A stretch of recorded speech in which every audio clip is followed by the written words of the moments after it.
Heart of the ocean भाग 68। प्रिया ने विक्की के कंधे पर हाथ रखा और आकांक्षा को घूरते हुए कहा, अगर इस कॉलेज में पढ़ना है तो झुक कर रहना सीखो। तुम फ्रेशर हो और शायद ज्यादा नहीं जानती, इसलिए इस बार माफ कर रही हूं। आकांक्षा ने भावहीन चेहरे के साथ उसकी तरफ देखा और कहा, इंसान पढ़कर सिर उठाना सीखता है, झुकाना नहीं। मुझे आप लोगों से कोई बात नहीं करनी। इससे पहले कि आकांक्षा दरवाजा खोलकर बाहर जाती, किसी ने पीछे से उसका हाथ पकड़कर उसे खींच लिया, जिससे वो जमीन पर गिर गई। प्रिया ने मुस्कुराते हुए कहा, रोजी, जाने दो इसे। पर रोजी ने आकांक्षा को घूरते हुए कहा, ऐसे कैसे? इसे तो सबक सिखाना पड़ेगा। तभी 4-5 लड़कियों ने आकांक्षा के चारों तरफ घेरा बना लिया। विकी चुपचाप बैठा ये तमाशा देख रहा था। रोजी ने आकांक्षा की चोटियां पकड़ी और मजाक उड़ाते हुए कहा, शायद ये बाल कभी कटवाती ही नहीं और धोती भी नहीं है। मंगलसूत्र की कीमत और आकांक्षा का गुस्सा। रोजी को लगा कि आकांक्षा कोई साधारण मध्यम वर्गीय लड़की है, लेकिन प्रिया जो एक रईस खानदान से थी, समझ गई थी कि आकांक्षा ने जो ड्रेस और सामान पहना है उसकी कीमत लाखों में है। उसका बैग ही 4 लाख का था। रोजी ने आकांक्षा को नीचे धक्का दिया और कहा, अब अपनी नाक जमीन पर रगड़कर माफी मांगो। आकांक्षा मुस्कुराई। उसने अपनी पिछली जिंदगी में बहुत दुख सहे थे, लेकिन अब वो आकांक्षा श्लोक अग्निहोत्री थी। उसने अपना सिर गर्व से ऊपर किया। तभी उसकी शर्ट से उसका मंगलसूत्र बाहर आ गया। रोजी की आंखें चमक उठीं। उसने उस चेन को खींचने की कोशिश की।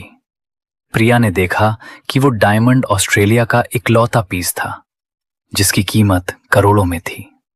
प्रिया को अब डर लगने लगा था कि ये लड़की किसी बहुत बड़े खानदान से है।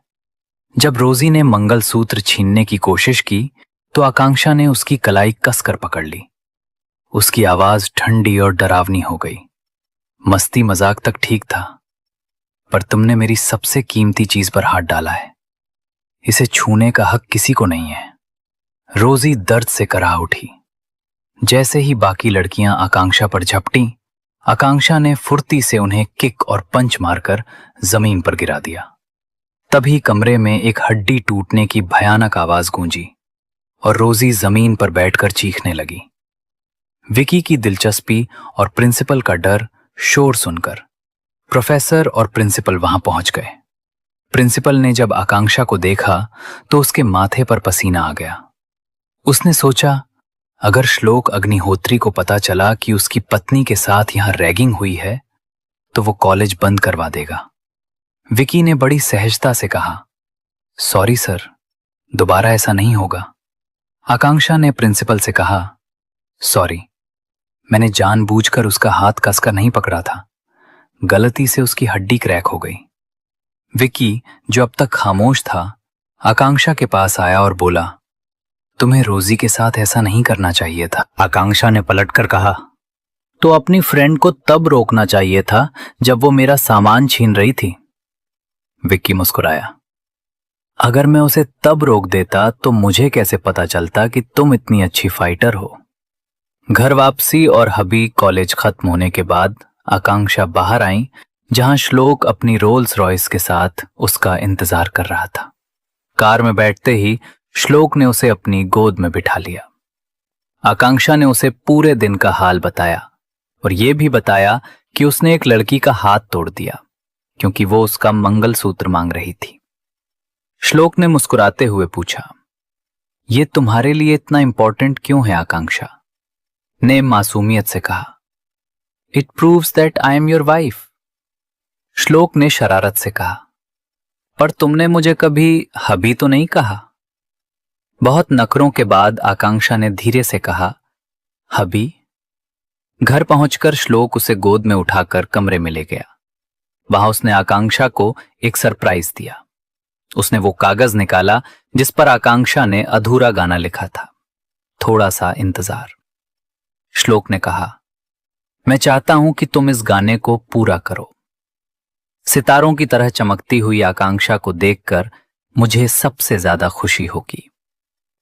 अतीत का साया और प्रेम का सुकून, आकांक्षा की आंखों में आंसू आ गए। उसने श्लोक को गले लगाकर कहा, आप बेस्ट हस्बैंड हैं। लेकिन तभी उसके मन में प्रशांत का ख्याल आया, जिससे वो डर गई। श्लोक ने उसे शांत करते हुए कहा, मैं तुम्हें किसी को भी कहीं नहीं ले जाने दूंगा, तुम सिर्फ मेरी हो। श्लोक अब धीरे धीरे आकांक्षा के अतीत की कड़ियां जोड़ रहा था और उसे यकीन हो गया था कि आकांक्षा का संबंध राठी और अरोड़ा खानदान से है। क्या आकांक्षा अपना गाना पूरा कर पाएगी? विक्की की आकांक्षा में बढ़ती दिलचस्पी क्या नया मोड़ लाएगी? जब प्रशांत का सामना श्लोक से होगा तो कौन जीतेगा? जानने के लिए सुनते रहिए हार्ट ऑफ द ओशन।